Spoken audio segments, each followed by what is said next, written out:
The oxygen alarm screamed, not beeped, screamed, shrill, stabbing, and sudden.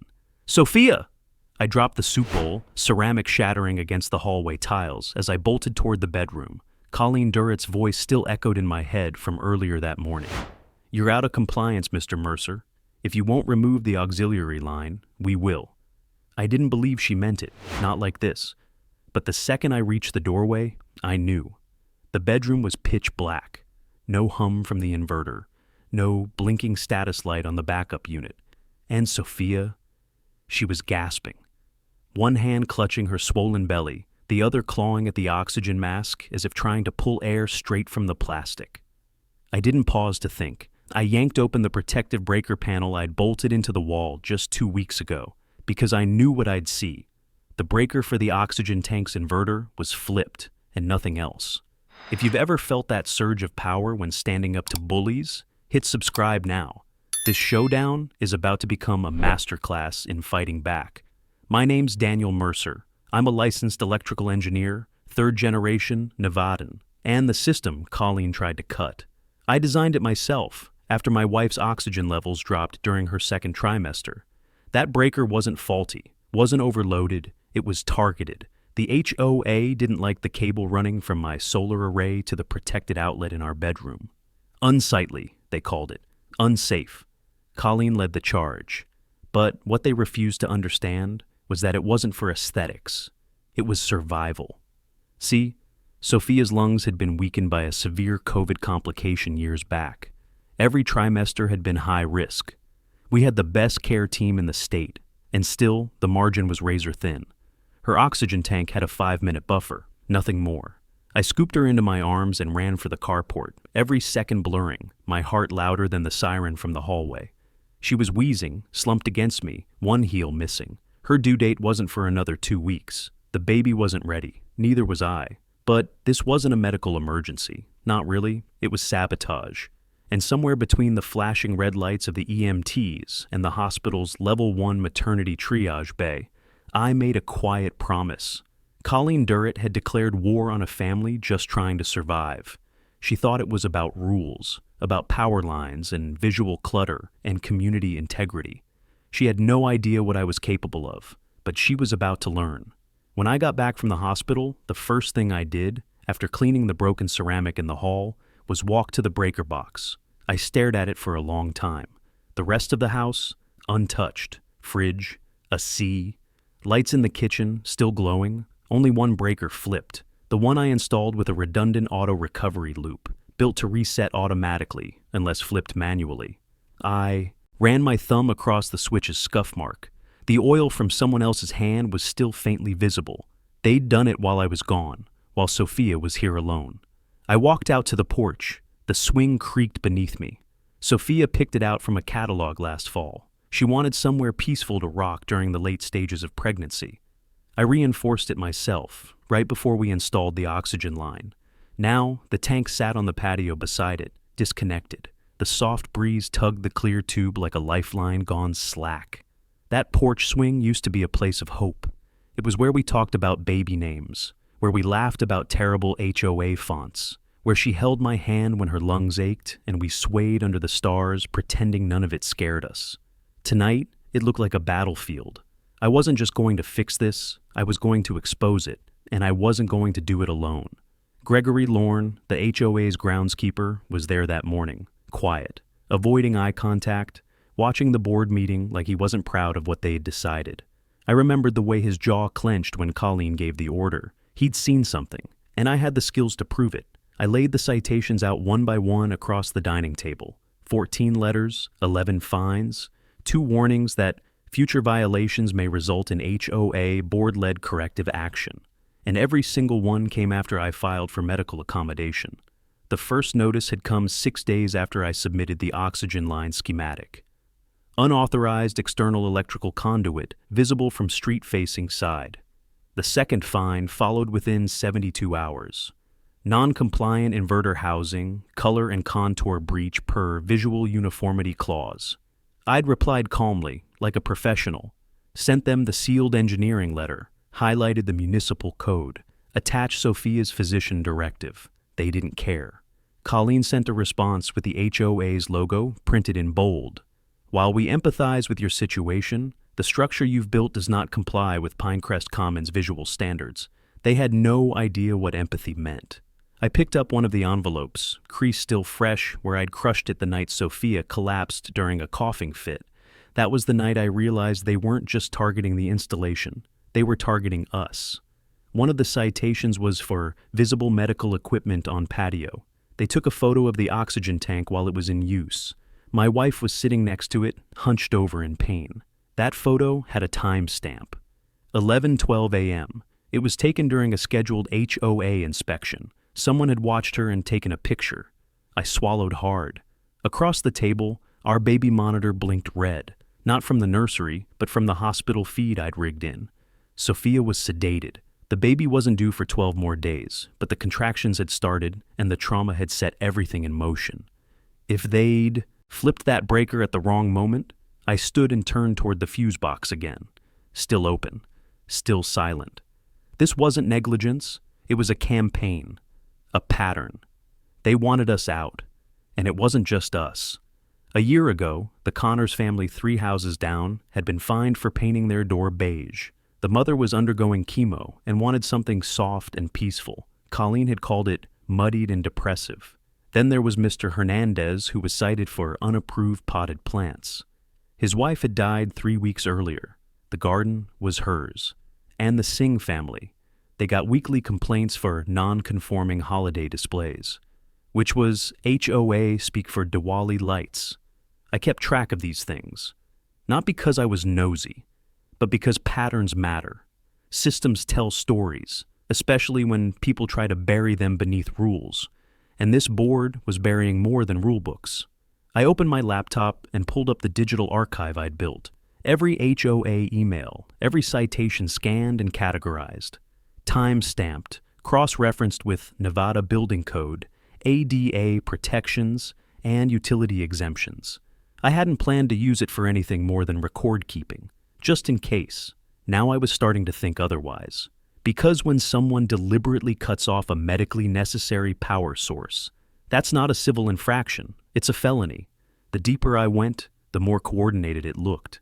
The timing of Colleen's visits, the matching citations sent to other problem homes, the constant threats of liens and forced compliance, all just inches away from legal liability. What gave them cover was the silence. No one ever pushed back. Until now. Outside, I heard the sound of an engine, the familiar putter of the HOA's maintenance cart. I moved toward the window and pulled the curtain just enough to peek through. Gregory was driving. He parked near the main sidewalk, paused with his hand on the ignition, then killed the engine. Didn't move, just sat there. 5 minutes passed, 10. He finally stepped out, adjusted the strap on his tool belt, and walked toward the electrical utility shed, but stopped halfway. Stared at our home for a long time. Then back toward the shed. I watched him walk away. His shoulders heavy, back tight like he was carrying something that didn't belong to him. Gregory Lorne knew what happened. He just didn't know what to do with it, yet. I sat back at the table, cleared the letters into a single stack, and sealed them in a manila envelope. Tomorrow, I'd drop them off at the city inspector's office. Not for action, yet. Just to start the clock. But first, I was going to dig deeper, because this wasn't just a breaker switch. It was a system designed to punish the vulnerable, and someone needed to start flipping it back. Gregory Lorne wasn't supposed to be at my house that morning. HOA maintenance was only scheduled for Fridays, bi-weekly. But here he was again, pacing by. The azaleas lining our fence line, holding a clipboard like it might shield him from the questions clawing at his conscience. I didn't approach it first, just watched from the porch swing, half shadowed by the awning, the same swing Sophia had chosen for our quiet nights, now a ghost of what it used to mean. Gregory didn't knock, didn't call out. He just stood there, eyes fixed on the inverter panel, then shifted toward the electrical conduit I'd painted to match the stucco. His hand hovered above it like he wanted to touch it, but couldn't bring himself to. And then he saw me. Our eyes met. He froze. I stood. Walked down the steps slowly, careful not to startle him, like he was a deer caught in the middle of a road with headlights closing in from both sides. He cleared his throat as I reached him. clipboard hugged to his chest now, eyes to the ground. "You here for something?" I asked, keeping my tone neutral. He nodded, barely. "Routine perimeter check. Board asked for extra sweeps this week." My gaze narrowed. "Extra sweeps, after they sabotaged my wife's oxygen tank." He flinched, didn't speak, but his hands betrayed him, fidgeting now, thumb rubbing the inside of his glove like it burned. He opened his mouth twice. Nothing came out. "You were there," I said quietly. Gregory shifted his weight, looked over his shoulder toward the maintenance shed across the street, then back at me, but only for a second. "I just handle tools and fences," he murmured. "I don't touch panels." "Then why'd they send you the day my system failed?" He didn't answer, just glanced up at the sky like the clouds might grant him permission to speak. I didn't push further. Not yet. I let the silence stretch between us like a cable pulled tight, waiting for the tension to snap or hold. Finally, he said, "It's not what you think." "Then tell me what it is." Gregory exhaled hard through his nose. "I've been on this street 30 years, helped install half the irrigation lines under these lawns. I watched Colleen move in with a clipboard and a smile like she already owned the place. Watched her turn neighbors against each other with one rule at a time." His voice dropped lower. "But I didn't sign up to watch someone die." There it was, not a confession, not quite, but something close enough that my heart kicked against my ribs. He turned to leave. I reached out and gently touched his shoulder, not to stop him, just to ground the moment. "Gregory," I said, calm but firm, "you know what happened. You know who gave the order, and my wife almost didn't make it." His jaw clenched, shoulders stiffened, but he didn't shrug me off. "She's recovering," I added. "The baby too. But this isn't over, not by a long shot." He nodded once, slow and heavy, then pulled something from the front pocket of his work vest, a small folded inspection form, unmarked, blank. He handed it to me without a word and walked away. I unfolded the form. It had today's date, the unit number of my home, and nothing else. A placeholder. Like someone had planned to make it official after something was already done. Not enough to act on, but enough to know he was watching, enough to know he'd seen. Back on the porch swing, I stared at the conduit again. From a distance, it looked like any other utility upgrade. Neat, uniform, tucked beside the vent like it belonged there. But now, I couldn't see it without imagining someone's hand on that breaker. Someone moving with intent, not confusion. I closed my eyes and replayed Sophia's face, her lips pale, her hand shaking as she clutched at air, and Gregory's eyes, wide, guilty, but not cruel, just trapped. He wasn't the villain, but he knew who was, and if I could get him to speak, I wouldn't just have speculation, I'd have proof.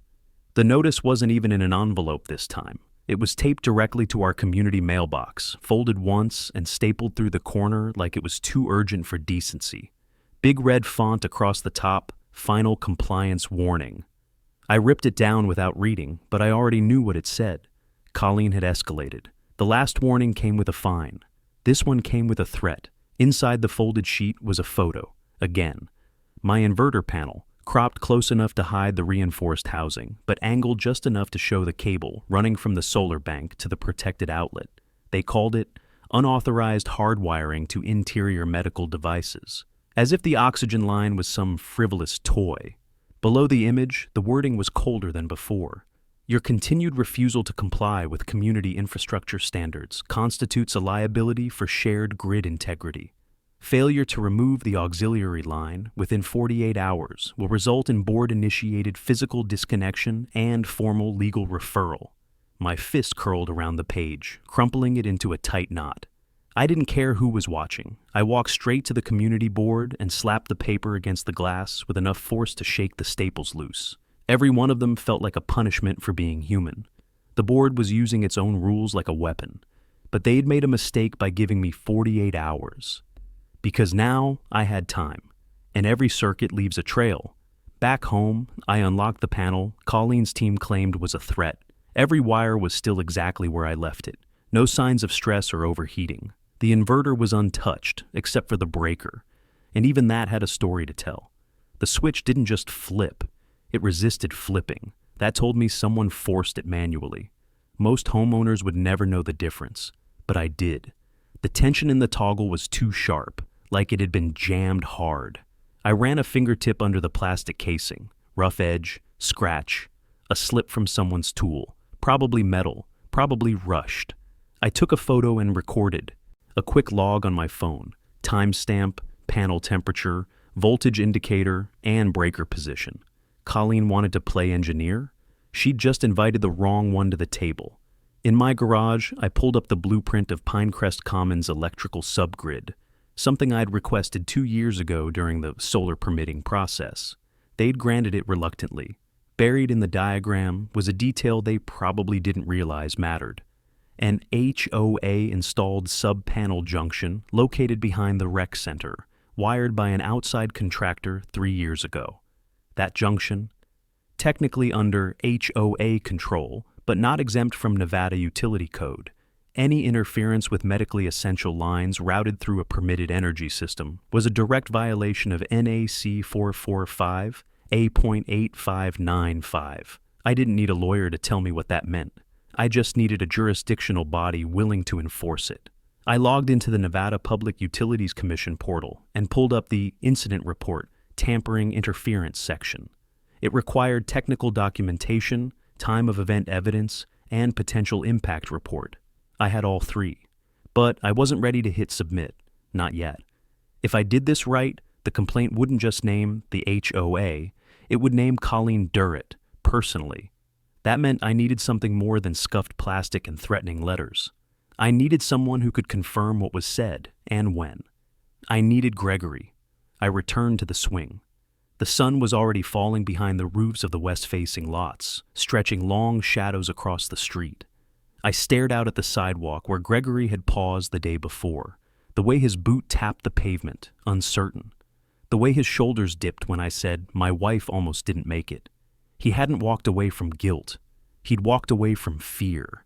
And if I could convince him that silence wasn't protection, it was complicity, I might just get him to tip the balance. But I had less than 48 hours, and Colleen had already proven what she was willing to do. The scratch mark wasn't from me.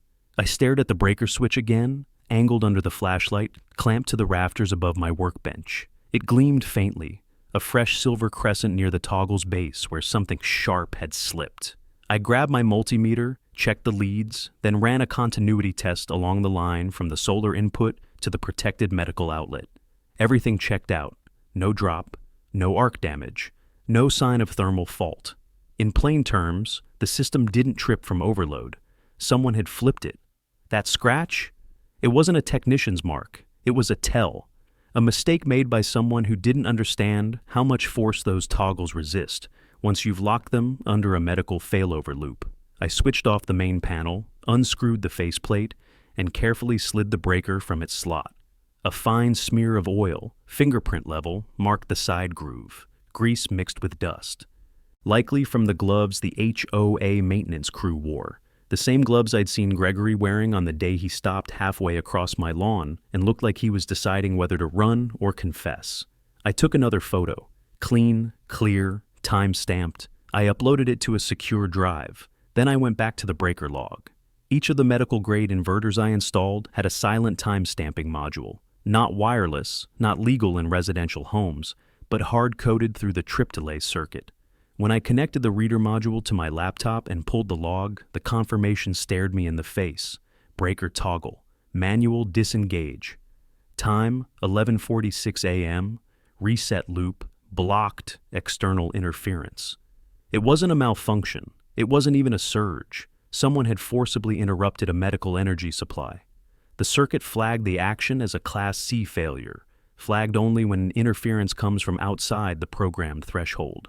If I submitted that report to the Nevada PUC with the photos, I could trigger an immediate investigative referral, but I wasn't ready to fire yet, not without a name, and that's when I noticed it, the work order sheet. It was crumpled, half stuck under a bag of contractor washers near the back corner of my workbench. From when I'd helped Gregory troubleshoot a drainage line last spring.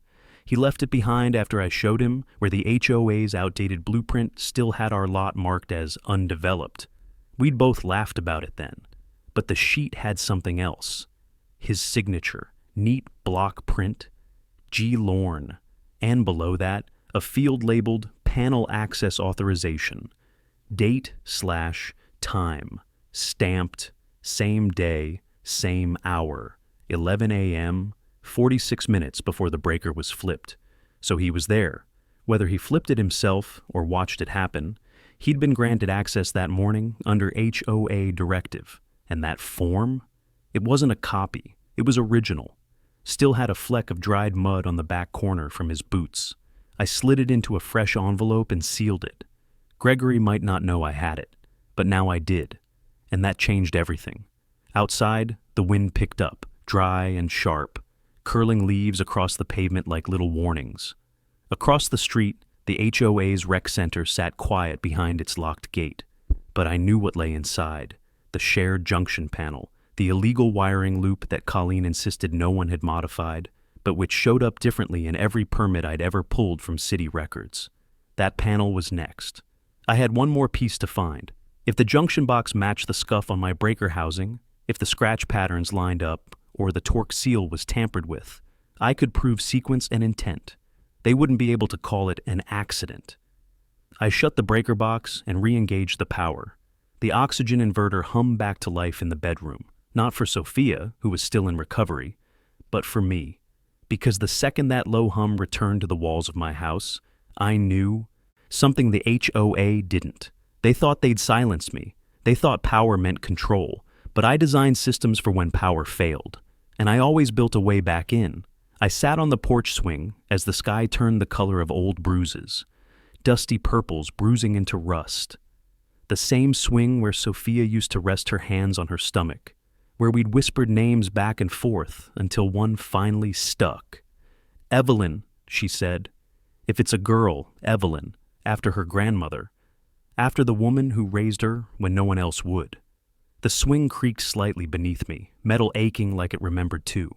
I held the sealed envelope on my lap, Gregory's work order, that quiet timestamp, anchoring everything. It felt heavier than it should have, not physically, but in what it represented. Proof. He'd been there. But still, that wasn't what kept me outside as the sun bled out over the stucco rooftops. It was the memory of Sophia's breath. The sound she made when the oxygen failed wasn't a gasp. It was a scratch, a dry, broken rasp, like lungs trying to remember how to be alive. And I hadn't heard that sound since the second trimester. We thought we were past it. Past the danger, past the numbers we whispered to each other at night, the odds, the risks, the chances of making it to full term. We thought we had time. The porch light flickered on above me. Automatic sensor. But it felt like judgment. Because I'd waited, I'd filed the papers, documented everything, sent polite emails, tried to reason, but I hadn't acted. I thought being correct would be enough. And now my wife was in a hospital bed with a magnesium drip, and our baby was coming, whether we were ready or not. The HOA board didn't care about time. They didn't care about code or life or breath. They cared about power, about compliance, about the illusion of control. And Colleen Durrett, she wielded rules like weapons, weaponized silence, weaponized the fear of retaliation. That's why Gregory wouldn't speak, and why I had to. The wind kicked up, tugging at the oxygen line still coiled beside the swing. I hadn't moved it since that night. Couldn't bring myself to. It felt like a monument now. Clear plastic tubing, sun-yellowed in spots, looped like a forgotten lifeline. I reached down and lifted the mask. It was still slightly warm from the afternoon heat, but I imagined Sophia's breath on it, her voice, the way she'd said, "Just a few more weeks, Daniel. We're almost there almost, but not enough." I stood, took the tubing, and threaded it along the porch railing. Not as a warning, as a reminder. Then I went inside, I opened my laptop. The Nevada Public Utilities Commission complaint portal was still open in another tab, blinking patiently like it had been waiting for me to make up my mind. I clicked Begin Formal Submission. Uploaded the inverter logs, photos of the breaker scratches, multimeter data, the manual trip flag, the timestamp, attached, the scan of Gregory's work order. And in the narrative description field, I didn't talk about code violations. I talked about my wife, her breath, my daughter's heart rate flatlining and spiking in the ambulance, the sound of a medical regulator going silent in the middle of our home. I hit submit. Then I did one more thing. I filled out a second form. Report of interference with medically required utility systems. Individual filing. That one didn't go to the General Enforcement Division. It went to the Office of the Attorney General. As I sealed the printed confirmation receipt in a folder, my phone buzzed. A text from Sophia's attending nurse. She's stable. Baby's still holding. No contractions for 2 hours. I closed my eyes. Not relief, just breath. Then another buzz. Unknown number, no message, and then a third. Gregory. We need to talk, but not here.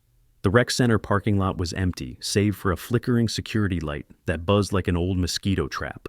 Cracks ran through the pavement like veins. It wasn't the place you'd meet someone unless you had something to say you didn't want anyone else to hear. Gregory was already there when I pulled in, standing beside his cart, not inside it. He didn't wave, didn't move, just stood with his hands in his jacket pockets, shoulders hunched like the weight hadn't let up since I last saw him. I parked 2 spots away and killed the engine. The silence swallowed everything. When I stepped out, he finally looked up. I thought you'd ignore it, he said, voice low. Not a chance. He nodded, like he was glad, like maybe he wouldn't have said another word if I'd hesitated. Gregory looked thinner at night, smaller somehow. His maintenance uniform, always loose, hung on him now, like a reminder of years that had worn too long. He gestured behind him. Junction panels right through that gate. I know, I said. Already flagged it in the grid permit database. It's not up to code. He raised his eyebrows. That fast? I build these systems for a living, Gregory. He gave a dry laugh, short and sharp. Colleen should have Googled you first. I didn't laugh back. He pulled something from his jacket, a crumpled envelope. This is my signed work order. You already have a copy, I know. I left it on your bench. Not by accident, I took it without unfolding it.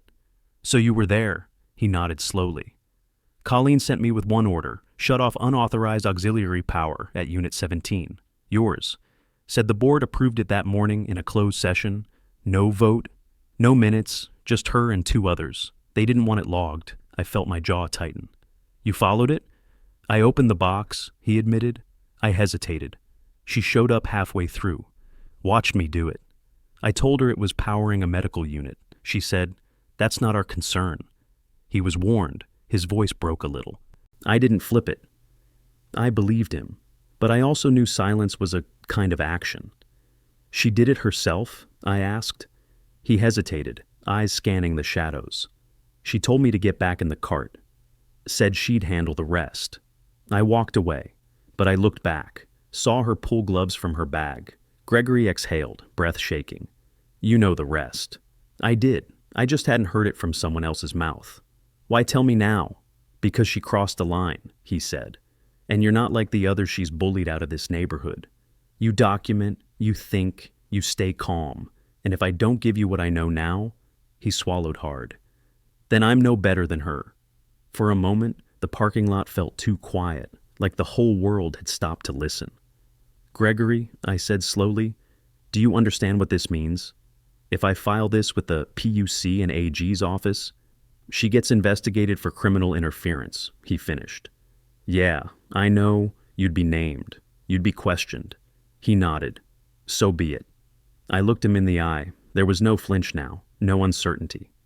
Why did you stay on the board? I asked. I didn't. Not really. I just never left. He gave a tired shrug. Sometimes staying quiet feels safer than standing alone. It was honest. Ugly, but honest. I'm not asking you to stand alone, I said.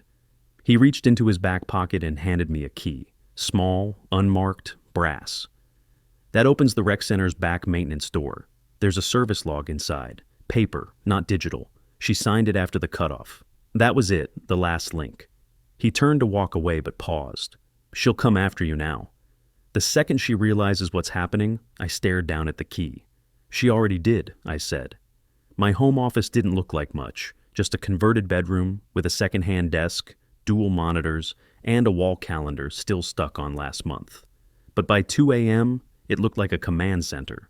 One screen had the Public Utilities Commission complaint portal open. The other, stacked spreadsheets, breaker logs, a side-by-side comparison of HOA fine patterns going back 18 months. I'd barely moved in hours, a direct path through negligence and into intent. But I wasn't just building a complaint. I was building a prosecution-ready packet. I scanned in the envelope Gregory gave me, his signature, his time stamp. Then I opened the service room at the rec center, late enough that no one saw me, and photographed the HOA access log. There it was. Durrett C. Logged entry, 11:39 a.m. Exit, not recorded, no sign out, just disappearance. I included that in the folder too. She hadn't just violated procedure. She'd made herself the last person seen at the panel before the breaker went dead. I pulled up the Nevada code again. NAC 704.714. Interference or tampering with medically designated circuits, whether mechanical, manual, or digital, shall be considered a Class B utility violation when done knowingly and without emergency oversight. I copied the statute into the report. Then I opened the audio logs. My home camera system wasn't wired for video in the bedrooms, for obvious reasons, but the porch, garage, and side yard caught plenty. The microphone on the north-facing unit had picked up the sound of the breaker panel opening, a click, a second of tool rattle, then footsteps. Colleen's voice, faint but distinct. If he wants to make this difficult, he'll learn the cost.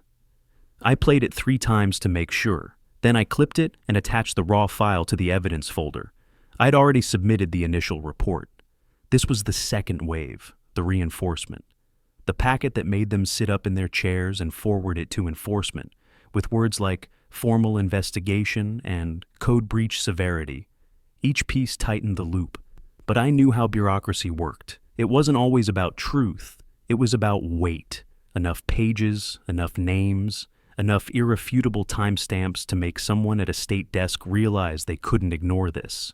I printed hard copies of everything, bound them by section, included annotations in the margins, technical clarifications, design notes, and citations from city permit code where the HOA had skirted procedure. Then I did something I hadn't done in weeks. I called my old colleague from Phoenix, Tarek, former power systems auditor, now consulting for grid compliance oversight. He picked up on the second ring, groggy but alert once he heard my voice. "Something's wrong, isn't it?" I explained it all, clean, technical, no drama, just the facts and the pattern. By the end, he exhaled slow. "Send me everything. I'll write you a formal statement, pro bono." "You sure?" "I've seen shady HOAs, but sabotaging a medical system? That's criminal. They'll take this seriously." I uploaded the file batch to his secure server and hung up. Then I sat back, eyes burning. Across the hall, Evelyn's room was ready, crib built, monitor wired, Sophia's hand-stitched quilt folded on the corner. But no one had slept there yet. No one would until I knew it was safe. I flipped the binder shut and sealed the folder with a label. PUC Complaint Addendum, Mercer v. Pinecrest Commons, HOA. Then I pulled up one more window. Office of the Attorney General, Utility Crime Division, drag and drop, upload, submit. And just like that, the system had the full story. Now, it was only a matter of time before Colleen realized she wasn't the only one who knew how to flip a switch. The bench at Hollow Creek Park faced the elementary school where Evelyn would have gone one day. Maybe she still would. But that felt like a lifetime away now. I hadn't slept. Didn't plan to. After submitting the final packet to the PUC and Attorney General's office, I reached out to someone else, quietly. Her name was Isla Tran, investigative reporter for Channel 8, specializing in housing disputes and local governance corruption.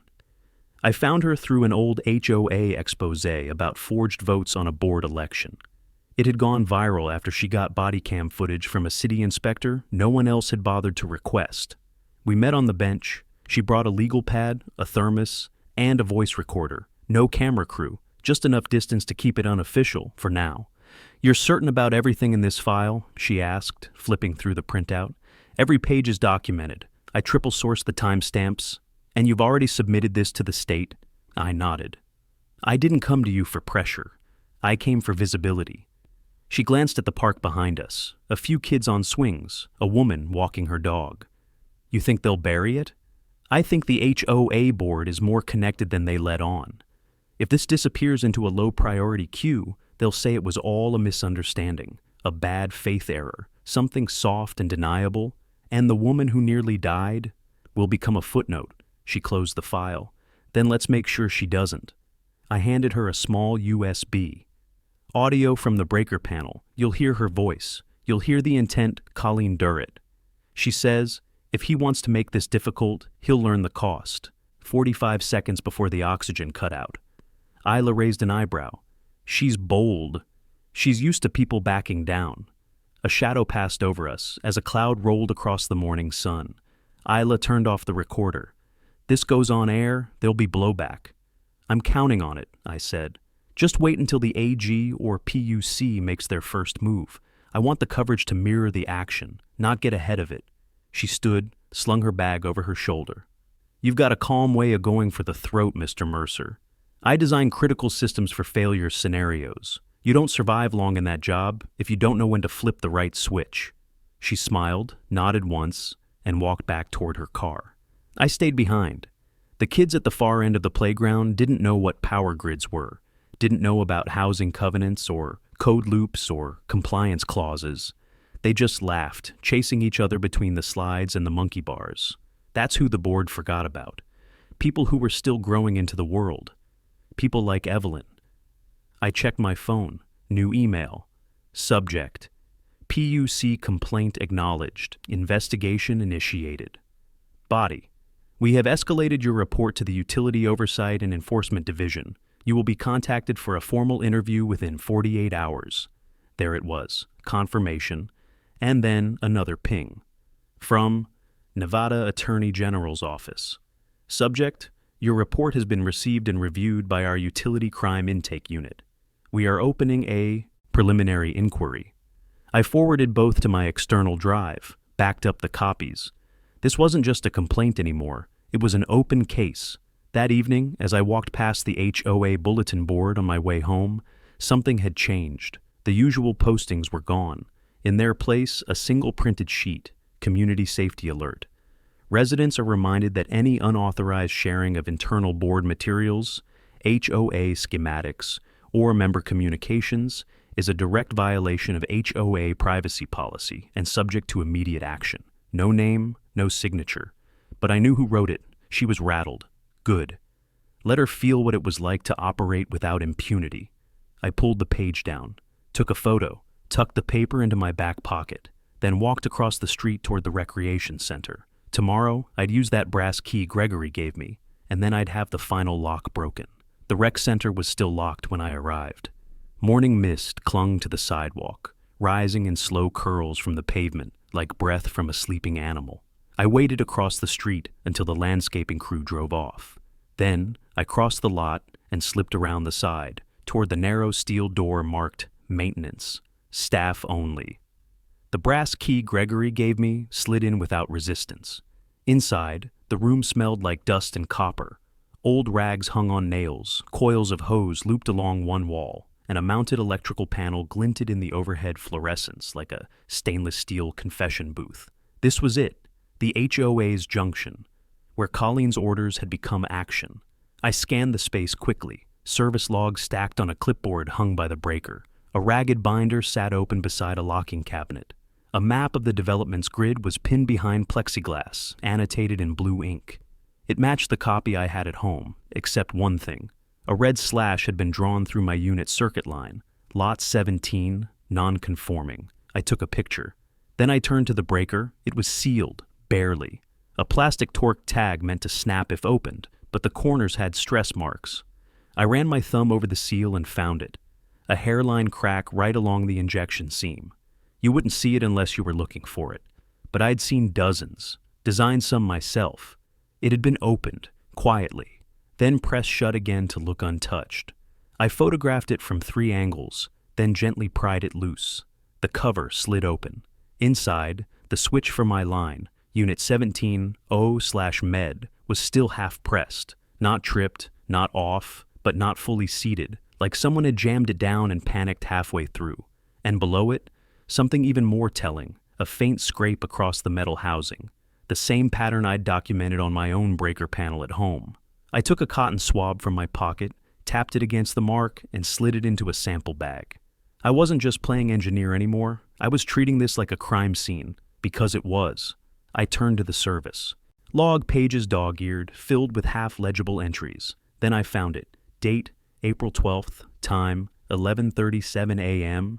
Accessed by C. Durrett. Purpose, visual inspection. Lot, 17 auxiliary line. Supervisor, G. Lorne present. No notation of action. No mention of panel manipulation. Just a quiet lie pretending to be procedure. I took the log sheet. Not the original, just a high-res scan with my mobile document tool. Time stamped. I relocked the panel and replaced the seal, just enough to leave it looking undisturbed. The key went back into my pocket. As I stepped outside, the sky had started to burn off the last of the mist. The sunlight caught the swings across the playground behind the rec center. Still. Empty. Waiting. Back home, I added the new photos to the evidence folder. Updated the PUC portal with the tampered seal image and the altered grid map. Uploaded a matching entry to the Attorney General's Dropbox with a note, "Physical junction inspection confirms unauthorized manipulation by named individual." Timestamp consistent with medical disruption event. No theory, no assumptions. Just a complete circuit. From access to sabotage to impact. The system was closing in. Later that afternoon, the first call came through. Blocked number, government prefix. "This is Dana Lyle from the Office of Utility Crime Enforcement. We've reviewed your supplemental documentation. You'll be contacted by our legal intake office within 24 hours. Your case has been escalated to active investigation status, no emotion. No commentary, just action." I thanked her and hung up. Then I looked out at the porch swing, still swaying faintly from the wind. The oxygen line now looped neatly across the railing, not discarded, not forgotten. The next time I touched that swing, I promised myself, it wouldn't be as a witness, it would be as a father. And the people who tried to steal that moment from me, they were about to watch it backfire, in full view of the law. The community hall was standing room, only by the time I arrived. Every chair had been claimed, neighbors, parents with toddlers, retirees in polo shirts. Some sat quiet, others whispered behind cupped hands. But all of them watched the front, where 5 folding tables had been arranged to create the illusion of authority. At the center, Colleen Durrett adjusted her microphone with manicured fingers. She didn't look shaken, not yet. I stepped inside, binder tucked under one arm, envelope under the other. Gregory stood near the rear wall, next to the maintenance cart. He hadn't sat down. He looked tense but still, like a man waiting for gravity to shift. The board meeting had already opened with a motion to approve a new landscaping budget. One of the other board members, a man in khakis who hadn't said a word all year, muttered something about irrigation schedules. Colleen's gaze swept the room as she moved to the next agenda item. "And now," she said, voice practiced, "a community member has requested time to speak regarding recent infrastructure concerns." The crowd shifted. Some already knew what was coming. Word had spread fast. I stepped forward, slowly, placing the binder and envelope on the central table. "I'm Daniel Mercer, homeowner of Lot 17. Colleen leaned back slightly. "You've been allotted 5 minutes. "I won't need that long." I opened the binder, revealing a printed diagram of the HOA's power junction, the one hidden in the rec center, highlighted in red, the auxiliary line to my unit, labeled, time stamped. "This is a scan of your own panel map, recovered from the maintenance room last week. It's altered, illegally. The original city-permitted schematic makes no such designation of non-conforming. But this version, it marks my power line for removal." She didn't speak. I turned the page. "These are images of the torque seal on the junction breaker. Tampered, opened, repressed to hide manual interference. And this," I lifted the photo of the breaker, "shows the physical scrape consistent with forced disengagement." A murmur rippled across the room. I slid the envelope across the table. "In here is a certified report from an electrical systems auditor, as well as an audio clip pulled from my home camera system. It contains a recorded statement made by you, Ms. Durrett, seconds before the oxygen supply to my wife's medical system was cut during labor." Colleen's lips parted, not to deny it, but to breathe, because the room had turned, every whisper fell quiet. I stepped aside, giving space for Gregory. He didn't move at first. Then he did. Walked forward. No paper, no props, just his voice. "I was there," he said. "She ordered the shutdown. I told her it powered a medical device. She said it wasn't our concern." Someone gasped in the second row. Gregory turned, facing the audience, not the board. "I've worked here 30 years. I've never seen anything like what happened that day. I should have spoken up sooner. I'm sorry for that. But I won't stay silent now." He stepped back. Silence again. Until someone stood, Mrs. Singh, from 2 houses over. "They fined me for lights I put up for Diwali." Then another voice. "They threatened to tow my car when my husband was hospitalized." Then a third. "They told me I couldn't have a service dog." Said it made the lawn look unkempt. The room was unraveling, and Colleen knew it. She reached for the mic. "This is all highly inappropriate. These are private matters." "No," I said, calm, measured. "This is the pattern." I opened the last section of the binder. Attached are 2 confirmation emails, one from the Nevada Public Utilities Commission, the other from the Office of the Attorney General. Both have opened formal investigations into this board. Now Colleen went pale. "You don't have the authority you think you do," I said. No raised voice. No theatrics, just truth. The kind that finally has weight. They called the case Mercer versus Pinecrest Commons, HOA. But by the time it reached the courtroom, it wasn't just my name on the docket. 3 other residents had joined: Mrs. Singh, the Connors family, Gregory as a whistleblower under legal protection. The state had merged our filings into one coordinated action, backed by both the Attorney General's Utility Crime Unit and a PUC oversight liaison. It moved faster than anyone expected. By week's end, the HOA board was suspended. Colleen Durrett was removed from her position, served with a cease and desist, and named in an active criminal investigation for utility tampering, gross negligence, and medical interference. The judge didn't need convincing. He read the logs, the time-stamped audio, the technical assessments, and Gregory's sworn testimony. Then he looked at Colleen, who hadn't said a word since she walked into the hearing, and said, "If the oxygen cutoff had delayed paramedics by even 2 more minutes, we'd be discussing this in a criminal court. You are fortunate this ends in civil court today." She didn't meet my eyes, didn't look at Sophia either, who sat in the back of the room, mask over her face. Evelyn's hospital ID tag still looped around her wrist. The settlement was unanimous. Full HOA board recall, mandatory audit of community policies, $210,000 in damages awarded to affected families. Colleen barred from serving in any housing authority position for 10 years. And most importantly, a new bylaw passed under court order. Medical protections cannot be overruled by cosmetic compliance. Ever.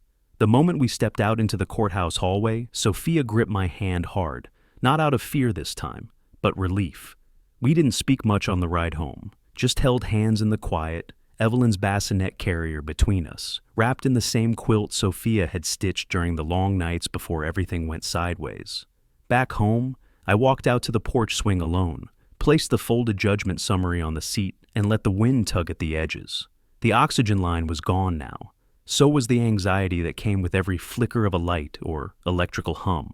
But the swing still creaked the same, familiar, anchored. Sophia joined me after a moment, Evelyn swaddled and asleep against her chest. "She's safe," she whispered. I nodded. "So are we." Across the street, neighbors had started gathering. Not formally, but the way people do when a shadow lifts. Laughter under porch lights, lawn chairs pulled into little circles. No one looking over their shoulder for a citation. Pinecrest Commons didn't feel like hers anymore. It felt like ours. I looked at Sophia, at Evelyn, at the porch swing that almost became a memorial, but didn't. We hadn't just won. We'd rewritten the rules, and as I sat back, finally breathing fully, I thought about every person who might someday face the same silence, the same gaslighting, the same abuse hiding behind paper rules and polished smiles. To them, I say this: don't wait for someone else to fix it. Document, speak, act. Because the moment you stand up, tyrants like Colleen start to fall. If you want more stories of homeowners standing up to HOA tyranny, hit subscribe right now, share your story in the comments, and let me know where you're watching from. You're not alone, and we're just getting started.